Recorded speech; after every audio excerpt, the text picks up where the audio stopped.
एकंदर पंत जीवन सरितेमध्ये अवगाहन करत असताना जो विलक्षण सुंदर अशा प्रकारचा आत्मप्रचितीचा भाग साधक वर्गाला अनुभवायला मिळतो,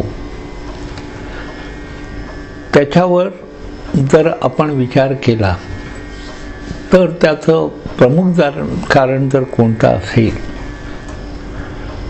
तर द्वैत न मोडता, म्हणजे लौकिकाला फाटा न देता लौकिकामध्ये राहून पंतांनी अलौकिकत्व अशा प्रकारे संपादन केलं की त्यांची एकंदर भावभूमिका, ज्ञानभूमिका, कार्य या सर्वांचा विचार केला तर आपणाला ते अवतारी आहेत असं निश्चित म्हटल्याशिवाय पर्याय राहत नाही. जेवण जरी साधं असलं तरीसुद्धा त्या जेवणाचा जो प्रकार आहे तो प्रकार आपण पाहिला. बेळगावमध्ये पंतांच्या गुरुबंधूंनी पंतांची परीक्षा घेण्यासाठी, परीक्षा हा शब्द आपण वापरतो आहोत जो आम्हाला मान्य नाही, तरीसुद्धा त्या ठिकाणी ते गेले आणि जेवायला भोजन मागितलं आणि पंतांच्या सद्गुरूंनी त्यांची व्यवस्था केली. पण भोजनाचं निमित्त आहे. मूलतः आपण जर विचार केला तर पंतांचे जे गुरु आहेत हे केवळ ब्रह्मज्ञानी नाही तर त्यांच्या ठिकाणी पूर्णत्व हे आपणाला अनुभवायला मिळतं त्यांच्या एकंदर कृतींच्या माध्यमातून. ब्रह्मविद आणि ब्रह्मनिष्ठ महापुरुष जेव्हा एखादा संकल्प करतो, एखादा विचार करतो, तेव्हा त्याचा तो विचार जो असतो ना तो अनंत कोटी ब्रह्मांडांना व्यापून उरत असतो. म्हणून आज सुद्धा आपण बाळेकुंदीला जर गेलात तर अक्षरशः माणसांचे लोंढेंच्या लोंढे त्या ठिकाणी पंतचरण पाहण्यासाठी म्हणून आलेले किंवा पंतांची सेवा करण्यासाठी म्हणून आलेले आपण पाहतो. आणि तिथलं प्रसाद भोजन घेऊन आपण पावन व्हावं अशा इच्छेनं, भावयुक्त अंतःकरणानं बाळेकुंदीच्या परिसरात पुष्कळ साधक वर्ग हा येत असतो, जात असतो आणि भगवंताच्या नामात लीन झालेला असतो, तल्लीन झालेला असतो. तेव्हा हे जे भोजन आहे हे एक प्रकारचं प्रीतिभोजन आहे. पण ही प्रीती जी आहे ही प्रीती सर्व भक्तिसूत्रांचं हृदय आहे हे आपण लक्षात ठेवायला पाहिजे. कारण प्रीतीचे अनेक अर्थ असतात किंवा चित्रपटामध्ये सुद्धा आपण अनेक प्रीतिगीतं ऐकत असतो. ती गीतं माझी पाठ आहेत पण ही जागा नाही म्हणून सांगत नाही आपल्याला. तेव्हा प्रीती हा शब्द जो आहे हा शब्दच असा आहे की जे निर्व्याज प्रेम, म्हणजे दुसऱ्याच्या ठिकाणी मीच आहे या जाणीवीनं राहणं. जसं नारद भक्तिसूत्रामध्ये नारदाचं काम काय हो? नारदाचं काम म्हणजे काय? निष्काम जीवनाचं अधिष्ठान मनुष्याच्या ठिकाणी सिद्ध कसं करावं हे शिकवण्याचं काम हे नारदात आहे. नारदाने काही केलं नाही आयुष्यभर. नारायण नारायण जप करत हिंडत होता. आपण काय म्हणणार, रिकामा काम नाही, धंदा नाही, जप करत हिंडतोय, तसं नाही. काम हे फक्त दिसणारं आपलं जे कर्म आहे त्यालाच काम असं म्हणतात, असं म्हणणं गेलं आहे. कार्य हे प्रगट रूपानंही होत असतं आणि अदृश्य रूपानंही होत असतं. गुरुचरित्रामध्येच एक फार सुंदर अशा प्रकारचं सैद्धांतिक वचन आपणाला पाहायला मिळतं. पंतांच्या सारख्या अवतारी महापुरुष जे आहेत त्यांचं कार्य दिसतंय. पंतांनी केलं कार्य. पण पंतांचे गुरु जे आहेत बालमुकुंद यांच्या कार्याची तरा वेगळी पुन्हा. म्हणून गुरुचरित्रामध्ये एक सुंदर अशा प्रकारचं अशी रचना आहे. काय? कार्याकारणे अवतार होती. अवतार जे आहेत ते कार्य आणि कारण यांच्या संबंधानंच होत असतात. भगवंत खाली येतो, पृथ्वीवर येतो, हे का साधू दिसती वेगळाले परी ते स्वरूपी मिळाले. आपणाला काय वाटतं तो मनुष्य आहे, तसं मनुष्य आहे असं समजून चालत नाही. ज्याला ती ज्ञानदृष्टी असते तो काय म्हणतोय, ज्ञानेश्वर माऊलीने सांगितलं, ज्ञानी माणूस जो आहे, सद्भक्त जो आहे, ईश्वराशी एकरूप जो झालेला आहे, त्याचं वर्णन करताना माऊली असे करतात, ते चालते ज्ञानाचे बिंब.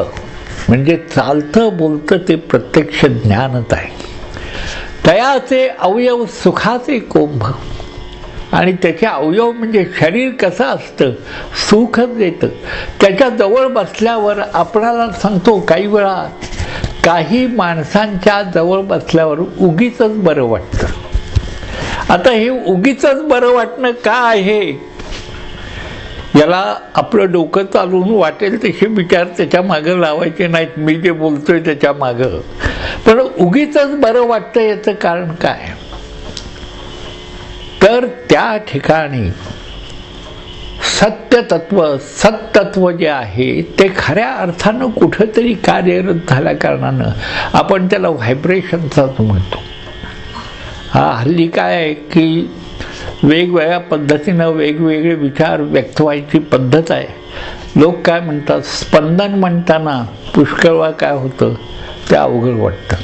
मग स्टाईल म्हणून काय म्हणतो माणूस माहिती आहे काय, व्हायब्रेशन्स चांगले आहेत. अरे वा रे वा, मराठी शब्द असतात पण वापरताना माणसाला जे सोपं वाटतं तेव्हा व्हायब्रेशन बरा वाटतो. ठीक आहे. ते चालते ज्ञानाचे बिंब, तयाचे अवयव सुखाचे कोंब. अरे बालमुकुंद काय अवतार होता तुम्हाला सांगतो. काय भट्टीचे कपडे घातलेले नव्हते, साधा ड्रेस असायचा, हातात एक काठी, एक भाकरीसाठी ते त्यांचं काय ते असलं ते भांडं, आणि पुन्हा नेसायचं एखादं वस्त्र होतं साधा अगदी. पण चेहऱ्यावर तेज मात्र एक वेगळ्या प्रकारचं होतं. सत्पुरुषांच्या चेहऱ्यावरचं तेज पाहता येण्यासाठी म्हणून सुद्धा एक वेगळी दृष्टी लागते. त्या तेजाची प्रचिती घेण्यासाठी वेगळी दृष्टी लागते. माणसाला कळतं की या ठिकाणी काहीतरी वेगळेपण आहे. ते चालते ज्ञानाचे बिंब, तयाचे अवयव सुखाचे कुंभ. ये र मनुष्यपणाची भांब लोकांना लागी. माणूस तर दिसतोय पण लोक म्हणतात हा माणूस आहे, पण नाही, तो प्रत्यक्ष ज्ञानावतार आहे. तसं बालमुकुंद हे प्रत्यक्ष ज्ञानावतारच आहे. कार्याकारणे अवतार होती, क्वचित प्रगट क्वचित गुप्ती. ते ब्रह्मज्ञानी जाणती, मूढमती काय जाणी. मूढमती हा शब्द लोकांना निराश करण्यासाठी किंवा त्यांची अवस्था दाखवण्यासाठी नाही घातलेला. हा शब्द अशासाठी आहे की ज्याला ब्रह्मविद्या ज्याला म्हणतात त्या ब्रह्मविद्येची जाणीव नाही किंवा यथार्थ ज्ञान नाही, असं मनुष्य कसं जाणणार त्याला. बालमुकुंदांनी ते जेवण वगैरे सगळं अशा तऱ्हेनं काही उरकायला लावलं त्या लोकांना की त्यांना काही लोकांच्या डोळ्यातनं तिथं अश्रुधारा लागल्या. डोळ्यात प्रेमाश्रू येण्यासाठी आपल्या अश्रुपिंडाला भाव माध्यमातनं आणि बुद्धी माध्यमातनं संवेदना अनुभवाव्या लागतात.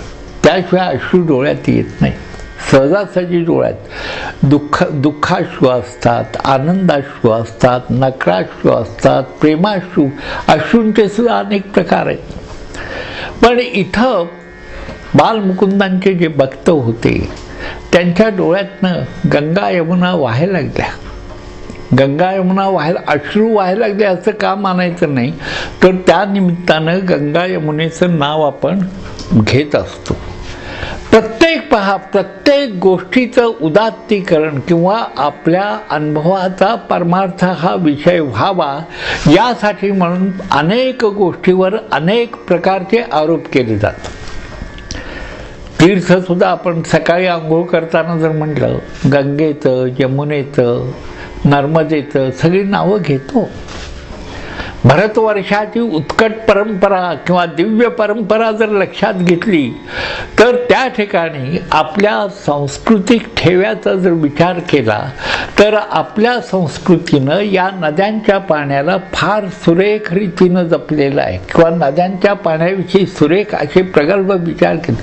म्हणून भारतवर्षाचं वर्णन करताना असं करतात, इथं गंगा यमुना गोमती नर्मदा तापी कृष्णा जलभार नित्य पसरती भूमीवर फार म्हणून हा हिंद देश मज प्यार. तेव्हा बालमुकुंदांनी हा सगळा कार्यक्रम सुरेख रीतीनं घडवून आणला, त्यांच्या कृपेनं घडला. आणि पंथांचे जे द्वेष करणारे त्यांचे गुरुबंधू होते त्यांना असं वाटायला लागलं की काही नाही, की आपण जे काही विचार करत होतो तो चुकीचा होता. पण तरीसुद्धा तुम्हाला सांगतो सिद्धवाणी ऐकूनसुद्धा त्यात 1-2 लोकांच्या मनाचं समाधान झालंच नाही. चरित्रामध्ये असं दिलेलं आहे, एकदम मनाचं समाधान होण्यासाठी थोडासा पुण्याईचा भाग असावा लागतो. पुण्य हा शब्द आपण नेहमी ऐकतो, वाचतो किंवा अध्यात्म मार्गामध्ये असं म्हणतो की वाडवडिलांची पुण्याई, असं पुष्कळ वेळा आपल्याला ऐकायला मिळतं. पण पुण्याई म्हणजे नेमकेपणानं काय असं विचारलं तर बाबा आईवडिलांनी माझ्याशी अमुक एक ठेवलंही, काही वेळा संपत्ती ठेवली तर आपण ती पुण्याई काय अक्षय होत नाही. तर पुण्याई या शब्दाचा अर्थच असा आहे की जी विचारधारा आत्मबलाला उपयोगी पडते त्यालाच पुण्याई असं म्हणावं. मनुष्य पदभ्रष्ट झाला, योगभ्रष्ट झाला तर ते त्याचं स्खलन आहे. बाळकुंगे महाराजांची पुण्याई कशी होती तर प्रचंड होती. आणि प्रचंड म्हणजे काय, प्रकर्षानं जो चंड आहे म्हणजे तेजस्वी सूर्यासारखीच पुण्याईचा संचयच उत्तम होता. तेव्हा अशा अवस्थेमध्ये बालमुकुंदांनी त्यांना उपदेश केला सगळ्यांना, त्यांचे जे काही लोक होते त्यांना. आणि त्या उपदेशाचं रहस्य जर कोणता असेल तर अनिमित्त बंधुप्रीती ही आहे. आणि ही अनिमित्त बंधुप्रीती जी आहे त्याचं सुंदर उदाहरण जर कुठं पाहायला मिळत असेल तर आपणाला सांगतो की या हृदयातलं त्या हृदयात घालणं याला खऱ्या अर्थानं आत्मविद्येची जोपासना नीट रीतीनं होण्यासाठी लागणारी शक्ती त्या ठिकाणी प्रगट करणं असा त्याचा अर्थ आहे. ज्ञानेश्वर महाराज म्हणतात, हृदया हृदय एक झाले, ये हृदयाचे तिये हृदयी घातले, द्वैत न मोडिता केले आपणा ऐसे अर्जुना. द्वैत न मोडिता केले आपणा ऐसे अर्जुना असं ज्ञानेश्वर महाराज जेव्हा म्हणतात तेव्हा त्यांच्या म्हणण्याचा विचार केवळ विचार करून आपणाला ती स्थिती लक्षात येणार नाही. तर त्यासाठी आवश्यक अशा 4 गोष्टी असतात. द्वैत न मोडता केले आपणा ऐसे अर्जुना, पण अर्जुनाला सुद्धा त्यासाठी आपली अधिष्ठान, आपल्या अंतःकरणाचं जे अधिष्ठान आहे ते अधिष्ठान नीट करावं लागलेलं आहे. ही पहिली गोष्ट. अर्जुना तद्विद्धी प्रणिपातेन परिप्रश्नेन सेवया. जर ज्ञान करून घ्यायचं असेल तर त्यासाठी कुठंतरी नत व्हावं लागतं, लीन व्हावं लागतं.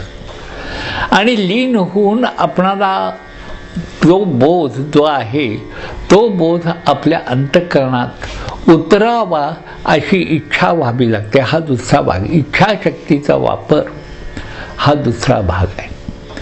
तिसरी गोष्ट अशी आहे की जर खरोखरच आपणाला त्याच्याशी समरस व्हायचं असेल आणि सामरस्य अनुभवायचं असेल तर काय लागतं? तेथे अहम हा धूप जाळू. देहाभिमान जो आहे ना, तो देहाभिमान नष्ट व्हायला पाहिजे. नाहम तेजे ओवाळू. देहाभिमान असतो, पण त्याचबरोबर देह विस्मृती झाल्यानंतर जी अवस्था होत असते, ती अवस्था जर कोणती असेल तर परमात्म्याशिवाय अन्य विचार तिथं राहत नाही. नाहम तेजे ओवाळू आणि सामरस्य पोटाळू निरंतर. आणि मगच साधक आणि सिद्ध यांची समरसता होते आणि साधक हा साधक राहत नाही, तो सिद्ध होतो. म्हणून एक लक्षात ठेवावं की सद्गुरू काय करतात? सद्गुरू हे शिष्य निर्माण करतात. शिष्य गुरु हे आपल्या लौकिकातला बोलाचालीचा भाग आहे, पण गुरु हा गुरुच निर्माण करत असतो. त्याच्या ठिकाणी जे काही दुर्गुण असतील, सद्गुण जे आहे प्रकर्षानं सद्गुणांचा अधिष्ठान आपण व्हायचं आणि त्याचे साधकाचे सद्गुण वाढीला लावायचे, हे सद्गुरूंचं कार्य असतं. बालमुकुंदांनी उत्तम रीतीनं हे कार्य केल्याचं आपणाला जाणवतं. आणि ते जेवण झाल्यानंतर पंथांच्या एकंदर चरित्राचा भाग जर त्यांचा जो प्रवाह आहे, त्यांच्या कार्याचा प्रवाह, या प्रवाहाचं त्या ठिकाणी अधिष्ठान जे आहे ते खऱ्या अर्थानं थोडंसं आणखी प्रगल्भ झालेलं आहे. आणि पंथांना असं वाटायला लागलं की बाबा सद्गुरूंचं सान्निध्य जे आहे, त्या सान्निध्यामुळं अंतर्वृत्ती ज्या आहेत, त्या अंतर्वृत्तींचा प्रवाह सत्वाच्या प्रांगणामध्ये जाऊन विशेष रीतीनं कार्य होतं. आणखी त्यांची अंतर्मुखता वाढली. आणि म्हणूनच या ठिकाणी आपणाला सांगावं असं वाटलं की एकनाथ महाराज म्हणतात, म्या सांगितले जैशा रीती तैशी सेवावी माझी निज भक्ती. भगवंत म्हणतात की म्या सांगितले जैशा रीती. या ठिकाणी आपणाला अनिमित्त बंधुप्रेमाविषयी जो उपदेश केला, कुणी केला उपदेश? हा बालमुकुंदांनी केलेला आहे. पण हा उपदेश केल्यानंतर तो उपदेश जो आहे तो यथासांग जर पाळला गेला तर एकनाथांच्या भाषेमध्ये असं म्हणता येईल, ऐसे बोलता बोलता श्रीपती उद्धव प्रीती उचलिला. एकनाथ महाराज म्हणतात काय की त्यांनी भगवंतांनी सांगितलं वेगवेगळ्या प्रकारे आपलं अधिष्ठान कसं आहे, त्यांचं कार्य कसं आहे आणि त्याचबरोबर सद्भक्ताच्या अंतःकरणामध्ये कशा प्रकारचा वृत्तीप्रवाह असावा याविषयी विवेचन करता करता प्रीतिभाव जेव्हा निर्माण झाला तेव्हा काय केलं तर भगवंतांनी आपल्या भक्ताला उचलूनच घेतलेलं आहे. एकनाथ महाराज म्हणतात तसं पंथांना बालमुकुंदांनी 8 प्रकारे उचललं. अवधूत संप्रदाय जो आहे, या संप्रदायाचं प्रचलन करण्यासाठी आपणाला सांगतो की पंथांच्या सप्तभूमिका, सप्तचक्र आपण ज्यांना म्हणतो, त्या सप्तभूमिकांची सिद्धी करता 8 ही प्रकार बालमुकुंदांनी पंथांच्या ठिकाणी अतिशय सुरेख रीतीनं सिद्ध केल्याचे आपणाला पाहायला मिळतात. पैकी एक गोष्ट त्यातली पहिली अशी आहे की त्यांच्या सहवासात राहून राहून जरी पंथांचं मन लौकिकाचा वेध घेत होतं, एकंदर परिस्थितीशी झुंज करत करत त्यांना आपल्या आयुष्याची कालक्रमणा करावी लागत होती, तरी सुद्धा बालमुकुंदांनी हलकेच आपल्या उपदेशांनी पंथांच्या अंतःकरणात अशा तऱ्हेची अंतर्मुखता निर्माण केली की त्यांच्या म्हणजे आपल्या सद्गुरूंच्या सामर्थ्याची प्रचिती त्यांना यथासांग यावी. हा पहिला भाग झाला. आता ही प्रचिती यायला लागल्यानंतर काय होतं तर साधकाचा जो कर्मप्रवाह आहे, हा कर्मप्रवाह अधिक उन्नत होतो, अधिक सुंदर होतो, अधिक व्यापक होतो आणि स्वतःची आत्मकल्याणकारी भूमिकेबरोबर लोककल्याणकारी भूमिका कशी सिद्ध होईल याविषयीही तो कार्यरत होत असतो. बालमुकुंदांच्या कृपेचा हा दुसरा भाग झाला. तिसरा भाग जर कोणता असेल तर मनुष्याला आयुष्यामध्ये पहा, प्रत्येक मनुष्याला असं वाटत असतं की आपणाला कुणाचा तरी आधार असावा. आधार म्हणजे प्रत्येक वेळा मनुष्याच्या अंतःकरणामध्ये तो कामं करतो, सगळं करतो, पण निरावलंबित्व ही गोष्ट सिद्ध होण्यासाठी म्हणून त्याची अंतर्मुखता आणि त्याचं आत्मबल जबरदस्त लागतं.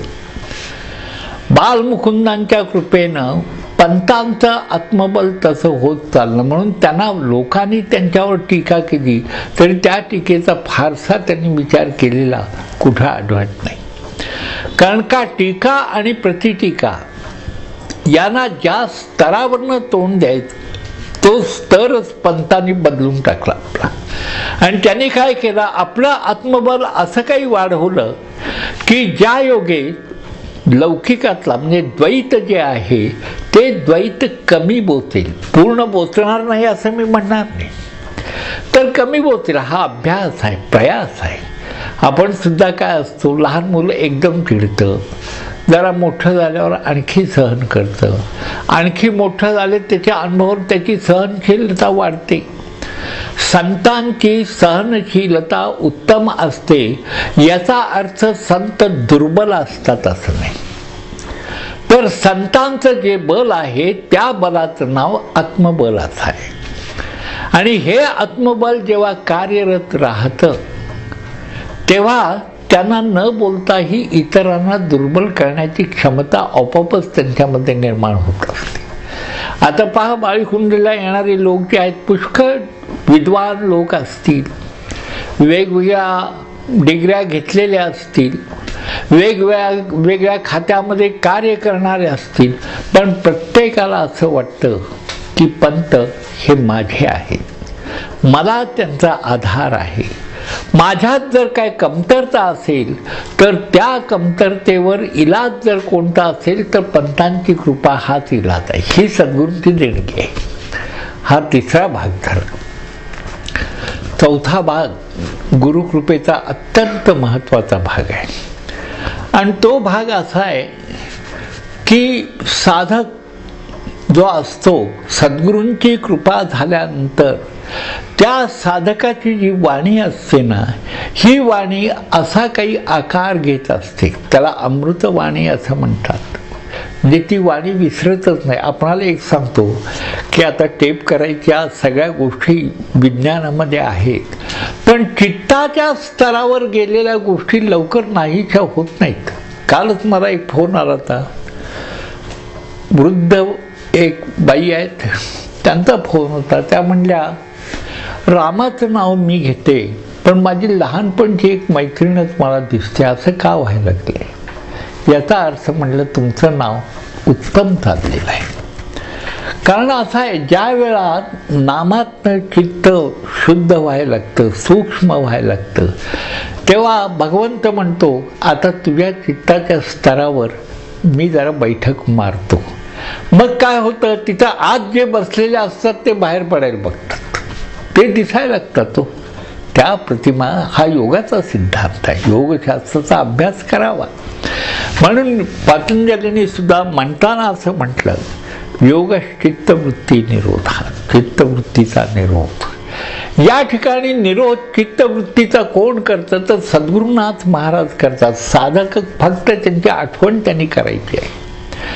आठवण त्यांची जसजशी होत जाईल तसं त्या आठवणीच्या माध्यमातून साधकाची प्रगती होत असताना आपोआपच त्याच्या मनामध्ये विवेक निर्माण व्हायला लागतो. आणि हा विवेक जो आहे तो आतल्या संघर्षाला एक वेगळं वळण देत राहतो. पंथांच्या ठिकाणी असा काही विवेक निर्माण व्हायला लागला, कारण का अवधूत संप्रदाय आहे आणि या अवधूत संप्रदायाला त्यांना पुढे चालवायचं आहे आणि ते चालवण्याचं कार्य बालमुकुंदांनी पंथांच्याकडे दिलेलं आहे. म्हणून हा चौथा भाग हा अत्यंत महत्त्वाचा आहे. त्यानंतरच्या प्रवचनामध्ये पुढचा काही विचार आपण करायचा आहे, आणखी 4 भाग सांगायचे.